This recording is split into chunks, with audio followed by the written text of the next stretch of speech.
দর্শক আসসালামু আলাইকুম। আমরা যারা সবজি চাষাবাদ করে থাকি, সবজি চাষাবাদের ক্ষেত্রে কিন্তু এই রকম একটি হলুদ ফাঁদ ব্যবহার করা হয়ে থাকে। আসলে এই হলুদ ফাঁদটি কি কাজে ব্যবহার করা হয় এবং কিভাবে জমিতে ব্যবহার করা হয়, এই বিস্তারিত বিষয়গুলো নিয়ে কিন্তু আজকে আমি আপনাদের সাথে এই ভিডিওতে আলোচনা করব। আশা করি ভিডিওটি না টেনে অবশ্যই শেষ পর্যন্ত দেখবেন এবং যারা আমাদের ইউটিউব চ্যানেল এবং ফেসবুক পেজটি সাবস্ক্রাইব করেননি অবশ্যই সাবস্ক্রাইব করে রাখবেন। আমার হাতে আপনারা যে ইউলো স্টিকি বোর্ড অথবা হলুদ আঠালো ফাঁদটি দেখতে পাচ্ছেন, এটি মূলত কি? হলুদ বোর্ড বলতে আমরা বুঝি যে কোনো প্রকার একটা প্লাস্টিকের বোর্ড বা একটা কাগজের একটা কার্ড, যে কার্ডে এক প্রকার আঠা দিয়ে এই কার্ডটি আবৃত থাকে এবং এটি কিন্তু ফসলের জমিতে ব্যবহার করে ফসলের যে ক্ষতিকারক পোকামাকড়গুলো আছে এগুলোকে দমন করা হয়। মূলত এটি হচ্ছে ইয়েলো স্টিকি ট্র্যাপ বা হলুদ আঠালো ফাঁদ। আমরা ফসলের জমিতে এই হলুদ আঠালো ফাঁদ কী জন্য ব্যবহার করব বা এর উপকারিতা কি?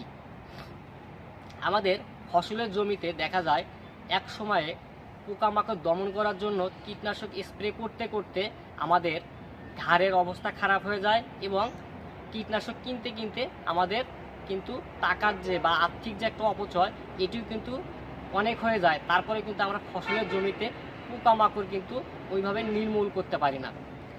আসলে এই পোকামাকড়গুলোকে নিয়ন্ত্রণ করার জন্যই আমরা আপনাদের জন্য নিয়ে এসেছি স্বল্প খরচে কিভাবে আপনি এই পোকাগুলো ইয়েলো স্টিকের মাধ্যমে দমন করতে পারবেন।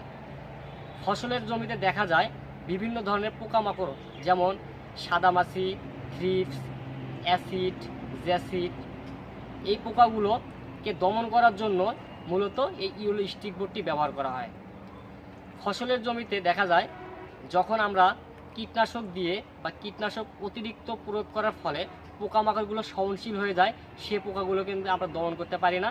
সেক্ষেত্রে আপনারা কিন্তু চাইলে এই হলুদ আঠালো ফাঁদের মাধ্যমে এই পোকামাকড়গুলো দমন করতে পারবেন। এই আঠালো ফাঁদটি ব্যবহারে কিছু নিয়ম আছে, যেগুলো নিয়মের মধ্যে যদি আমরা ব্যবহার করে থাকি সেক্ষেত্রে কিন্তু এই পোকামাকড়গুলো আসলে দমন করা সম্ভব। যেমন আপনারা দেখেন এখানে যে এই যে দুই পাশেই কিন্তু এইরকম আঠা দিয়ে এই বোর্ডটি কিন্তু তৈরি করা হয়েছে। যখন এই বোর্ডে একটা লিওর আছে যেটাকে বলা হয় কিউট্রাট, এই লিওরটি যদি আপনি এই পাশে 4 ফোঁটা এই পাশে 4 ফোঁটা দিয়ে আপনি জমিতে যখন টাঙ্গাবেন, দেখবেন ওই লিওরের একটা গন্ধ বা পোকাকে আকৃষ্ট করার মতন একটা গন্ধ ওখানে দেওয়া আছে।